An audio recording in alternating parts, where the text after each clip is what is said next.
A merry-go-round usually consists of a central vertical pillar. So this is a merry-go-round. merry-go-round अगर आप देखते हो तो उसका ये जो पार्ट होता है वो सेंट्रल वर्टिकल पिलर बोला जाता है. At the top of it there are horizontal rods. अगर इस merry-go-round के टॉप पे देखते हो, ऊपर साइड में अगर देखते हो तो there is a horizontal rod. This is an horizontal rod which can rotate about vertical axis. So this horizontal rod rotates, it gets rotate along this vertical axis. At the end of this horizontal rod there is a vertical rod fitted like an elbow joint. Now look at here this rod, ये जो inclined आपको rod दिखाई दे रहा है, इसी को उन्होंने at the end क्या बोला है कि वर्टिकल रॉड्स होते हैं. ठीक है, मान लो कि ये पहली कंडीशन में ये रॉड कैसे रहेंगे, तो पहली कंडीशन में ये जो रॉड्स रहेंगे ये कुछ इस तरीके से रहेंगे. ठीक है, ये रॉड कुछ ऐसे रहते हैं, यहां से ये ऐसा रॉड रहेगा और यहां से ये इस तरीके से वर्टिकल रॉड रहेगा. जैसे ये होता है ना अपना elbow, fitted like an elbow joint. इस तरीके से एल्बो जो है जॉइंट होता है हाथों को, उसी तरीके से ये भी, ये जो रॉड होता है वो इस तरीके से जॉइंट है. At the lower end of each vertical rod, ये जो वर्टिकल रॉड होता है उसी के एंड पे क्या लगा हुआ है, there is a horse on which the rider can seat. अगर आपने मेरी गो राउंड देखा होगा, कभी आप मेले में अगर आप गए होंगे तो आपने देखा होगा कि जो मेरी गो राउंड होता है उसके यहाँ पे एंड साइड में आपको कुछ हॉर्सेस दिखते हैं, कुछ एलिफेंट्स वहां पे दिखते हैं, जिसके ऊपर में एक राइडर क्या होता है, राइड करते रहता है ना, इस तरीके से गोल गोल घूमते रहता है. As the merry-go-round is set into rotation, जैसे ही रोटेट करने लगता है, this vertical rod moves away from the axle by making some angle. तो ये क्या होता है, ये जो vertical rod होता है ना, ये vertical rod कुछ एंगल बनाते हुए यहां से, अगर ये जैसे रोटेट करने लगता है तो ये वर्टिकल रॉड्स कैसे होंगे, कुछ इधर साइड में स्लाइड हो जाएंगे and it makes some angle. यहां पे ये कुछ एंगल बनाएंगे.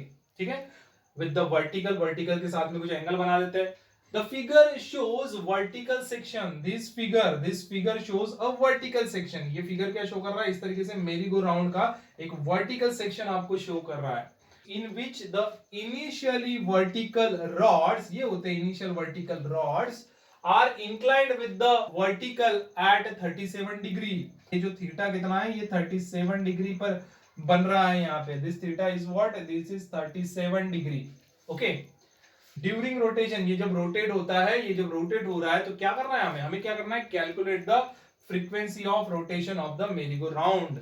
ठीक है, ये मेरी गो राउंड जब रोटेट करता है तो एक सेकंड में कितने रिवोल्यूशंस ये करता है, दैट इज इसका क्या क्या करना है हमें, इसका हमें फ्रीक्वेंसी निकालना है. तो चलो देखते हैं इसकी फ्रीक्वेंसी हम कैसे निकालेंगे. आपको कुछ चीजें यहाँ पे दी हुई है, वो चीजें कुछ इस तरीके से, अगर आप यहां से यहां तक का डिस्टेंस देखते हैं, ठीक है, तो इस ऊपर का जो आपको हॉरिजॉन्टल रॉड दिखाई दे रहा है उसका हाफ पोर्शन का आपको क्या दिया हुआ है, डिस्टेंस दिया हुआ है, और ये डिस्टेंस कितना है, 2.1 मीटर है. तो चलो इसको हम कंसीडर कर लेते हैं कि ये, इसको मैं नाम देता हूं, इट इज LH. तो ये LH करके मैंने 2.1 बता दिया यहाँ पे. ठीक है, और यहाँ पे जो है ये दिया हुआ है, यहां से यहां तक का डिस्टेंस भी आपको डायग्राम में दिया हुआ है, वो है 1.5 मीटर. तो ये 1.5 मीटर जो है इसका डिस्टेंस, मैं इसको LV करके लिख देता हूं. यहां से यहां तक का जो डिस्टेंस है वो उन्होंने R करके रिप्रेजेंट किया हुआ है. ठीक है, एंगल जो दिया हुआ है, एंगल कितने का है, तो एंगल है हमारा यहाँ पे 37 डिग्री का. Theta is equal to what, theta is equal to 37 degree यहाँ पे दिया हुआ है. आपको क्या निकालने के लिए बोला है, आपको फ्रीक्वेंसी निकालने के लिए बोला है. और यहाँ पे दिया हुआ जी का वैल्यू जो है वो आपको पाई स्क्वायर लेना है, मीटर पर सेकंड स्क्वायर, और साइन 37 डिग्री का यूज करना है आपको, जिसका वैल्यू कितना है, 0.6 है. ओके, तो अब क्या करते हैं, ये इतने पोर्शन की तरफ आप ध्यान दीजिए. ये इस पोर्शन की तरफ अगर आप ध्यान देते हो तो यहाँ पे हम कुछ कंसेप्ट का यूज करेंगे जो हमने इसके पहले के टॉपिक्स में पढ़ा है. अगर मैं इसका डायग्राम कुछ यहाँ पे इस तरीके से बना लेता हूं इतने पोर्शन का, तो this is a rod AB. ये हो गया कुछ, हम इस तरीके से इसका डायग्राम निकाल सकते हैं. ये हो गया AB रॉड, और यहाँ पे जो है B साइड पर, B पर क्या अटैच है, तो B पर हमारा हॉर्स बी पर जो है वो हॉर्स अटैच है यहाँ पे। बिकॉज ऑफ दिस हॉर्स इस रॉड के ऊपर में एक टेंशन डेवलप होगा, और जिस टेंशन को हम कुछ इस तरीके से दिखाएंगे, it is denoted by T. ये एक तरीके का फोर्स इसके ऊपर में एक्ट होता है, और दूसरा तरीके का जो फोर्स इस हॉर्स के ऊपर में एक्ट होगा वो होगा उसका वेट, जो weight in the downward direction आप बता सकते हो mg। और इस टी के हम दो कंपोनेंट्स लेंगे, एक लेंगे हॉरिजॉन्टल कंपोनेंट और दूसरा लेंगे हम वर्टिकल कंपोनेंट। सो इसी का हॉरिजॉन्टल कंपोनेंट कुछ ऐसा हो जाएगा और इसी का वर्टिकल कंपोनेंट कुछ ऐसा हो जाएगा। अब अगर आप इस बराबर डायग्राम की तरफ देखते हैं, so this angle is theta, this angle is theta, और यही से एक लाइन इस तरीके से सीधा स्ट्रेट ड्रॉ करते हो तो ये एंगल और ये एंगल जो है सेम बनेगा। This angle is also theta because of alternate angle. So this angle is theta, ये एंगल हो गया थीटा, जो कितने डिग्री का है, 37 डिग्री का ये। अब टी का ये वाला कंपोनेंट, सो ये कंपोनेंट कितना हो जाएगा इसका, ये कंपोनेंट टी का ही मैं ये कंपोनेंट ले रहा हूं, तो हम क्या करेंगे यहाँ पे सिंपल तरीके से एक मेन वेक्टर से क्या कर लेते हैं, एक परपेंडिकुलर हम इसके ऊपर में ड्रॉ कर देते हैं। जो वेक्टर हमें चाहिए मेन वेक्टर से आप इसके ऊपर में एक परपेंडिकुलर ड्रॉ कर दो, और क्या लगाएंगे यहाँ पे, आपको ये साइड चाहिए तो हम यहाँ पे साइन थीटा लगाएंगे या कॉस थीटा लगाएंगे। तो अगर हम यहाँ पे कॉस थीटा लगाते हैं तो ये हो जाएगा एडजेसेंट साइड अपॉन हाइपोटेनियस, क्योंकि ये 90 डिग्री का है तो ये हो जाएगा हाइपोटेनियस। यहाँ पे cos थीटा लगाएंगे, एडजेसेंट साइड अपॉन हाइपोटेनियस हो जाएगा। तो यहाँ पे ये जो कंपोनेंट निकल के आएगा, ये निकल के आएगा t cos थीटा। और अगर ये t cos थीटा निकलता है तो आपको ये वाला अगर कंपोनेंट चाहिए होगा इसका, मतलब यहाँ पे sin थीटा लगाना पड़ेगा, और sin थीटा क्या होता है, अपोजिट साइड अपॉन हाइपोटेनियस। तो ये अपोजिट साइड निकल के आएगा इन दैट कंडीशन। तो यहाँ पे आप लिख सकते हो सिमिलरली t sin थीटा। अगर ये t cos थीटा निकल के आया है तो एट द सेम टाइम ये कंपोनेंट कौन सा निकल के आएगा, t sin थीटा निकल के आएगा। सो ये t sin थीटा इधर साइड में निकल के आ रहा है, ये t cos थीटा इधर साइड में निकल के आ रहा है। सो इस तरीके से हम यहाँ पे क्या कर देंगे, mg जो है t cos थीटा से बैलेंस करेंगे, mr omega square t sin theta से बैलेंस कर देंगे। तो यहाँ पे हम लिखेंगे this is mr omega square, it is balanced bye t sin theta. mr omega square t sin theta से बैलेंस हो गया, इसको आप इक्वेशन 1 दे सकते हैं। इसके बाद में mg जो है वो t cos थीटा से बैलेंस करा लेते हैं। सो mg जो है ये होगा t cos थीटा से बैलेंस, इसको आप इक्वेशन 2 लिख सकते हैं। इक्वेशन 1 और इक्वेशन 2 को हम क्या कर देंगे, सिंपली डिवाइड कर देंगे। सो 1 डिवाइड बाय 2, इक्वेशन 1 और इक्वेशन 2 को हम जब डिवाइड करते हैं तो ये मिलेगा हमें mr omega square divide by mg, it is equal to t sin theta divide by t cos theta. इस तरीके से हम क्या कर रहे हैं, इसको डिवाइड कर रहे हैं। तो यहां से आप देखिए ये m कैंसिल हो जाएगा, ये t कैंसिल हो जाएगा, और ये मिलेगा आपको r omega square divide by g which is equal to sine theta divided by cos theta. क्या होगा, तो ये होगा tan थीटा। और यहां से हम क्या कर लेते हैं, ओमेगा स्क्वायर को यहीं पे रहने देते हैं, r को नीचे लेके जाते हैं और g को इधर साइड में लेके जाते हैं, ऊपर साइड में। सो ओमेगा स्क्वायर ये बनेगा g tan theta divide by r नीचे जाएगा, तो g tan theta divided bye r हो जाएगा। नाउ ओमेगा नहीं, हमें तो चाहिए फ्रीक्वेंसी। जब ये हॉर्स इस तरीके से रोटेट करेगा या हॉर्स इस तरीके से सर्कुलर मोशन करेगा तो क्या फ्रीक्वेंसी है इसका वो निकालना है, इसलिए हम ओमेगा के जगह पर क्या पुट कर सकते हैं, ट्वाइस पाया फ्रीक्वेंसी पुट कर सकते हैं, और ये पुट कर देते हैं हम ट्वाइस पाया फ्रीक्वेंसी, इसका square it is equal to ये बनेगा g tan theta divide by r। और इसको हम सॉल्व करते हैं, ट्वाइस पाया फ्रीक्वेंसी को अगर हम सॉल्व करते हैं तो ये इक्वेशन कुछ इस तरीके से लिख सकते हैं हम, दिस इज 2 का स्क्वायर हो जाएगा 4, पाई का स्क्वायर हो जाएगा पाई स्क्वायर, और ये फ्रीक्वेंसी का स्क्वायर हो जाएगा frequency square, it is equal to g tan theta g tan theta divide by r. हमें तो फ्रीक्वेंसी चाहिए, इसलिए हम फ्रीक्वेंसी स्क्वायर को यहीं पे रखेंगे और 4 पाई स्क्वायर को नीचे लेके जाएंगे और ये बनेगा frequency square is equal to this g tan theta divide by 4 pi square r. लेकिन हमें सिर्फ फ्रीक्वेंसी चाहिए, फ्रीक्वेंसी स्क्वायर नहीं चाहिए, इसलिए हम क्या करेंगे, taking square root on both side ये करेंगे और ये बनेगा frequency is equal to square root of this is g tan theta divide by 4 pi square r.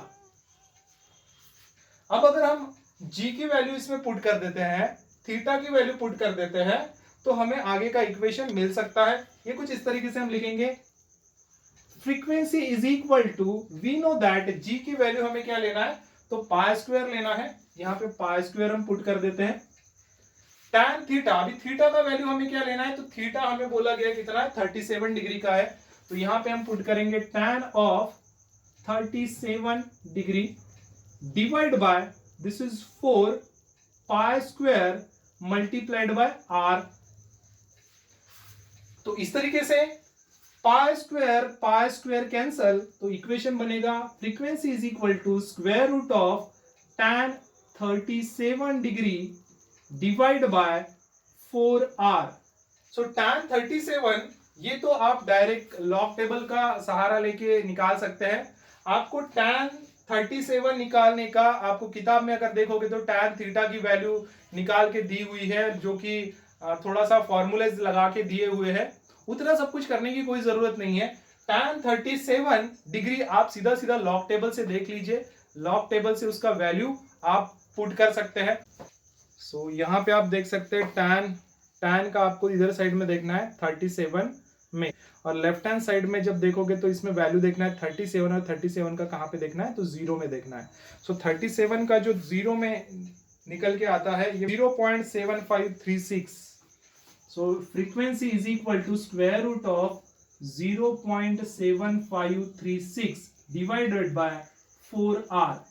अब हमें क्या करना है, अब हमें सिंपली r का वैल्यू निकालना है और यहाँ पे पुट करना है। हम इसको इक्वेशन 3 दे देते हैं, ठीक है।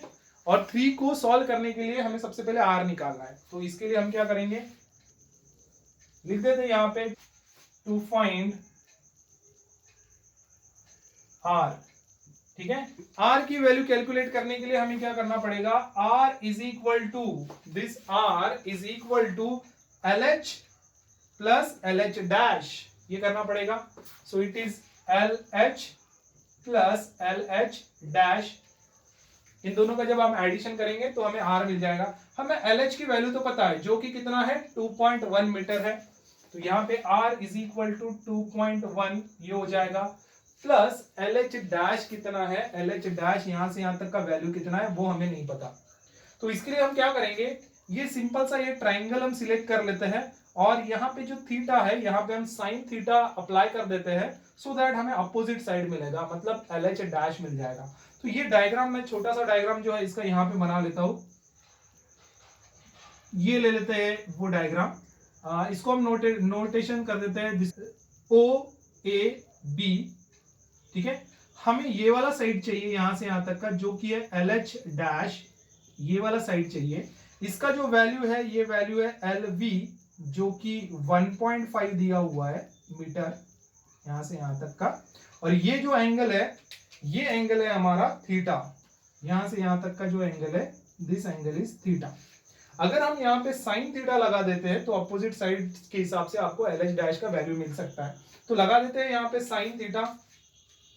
सो लुक एट हियर, अगर आप यहाँ पे साइन थीटा ये अप्लाई कर देते हो तो अपोजिट साइड है इसका LH dash divided by hypotenuse, क्योंकि ये 90 डिग्री का बनेगा तो ये हो जाएगा हाइपोटेनियस, और ये हाइपोटेनियस होगा LV।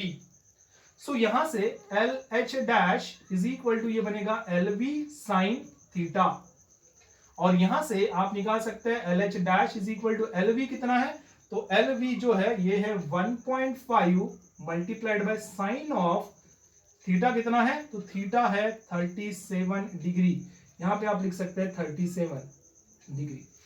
सो LH डैश का जो वैल्यू हुआ वो हुआ 1.5 मल्टीप्लाइड बाय साइन 37। अगर आप इसको और सॉल्व कर सकते हैं तो ये बनेगा 1.5 मल्टीप्लाइड बाय 0.6। साइन 37 का वैल्यू क्या है? 0.6 है। अगर आप इसको मल्टीप्लाइड करोगे 1.5 मल्टीप्लाइड बाय 0.6 करोगे तो आपको मिलेगा दिस इज 0.9।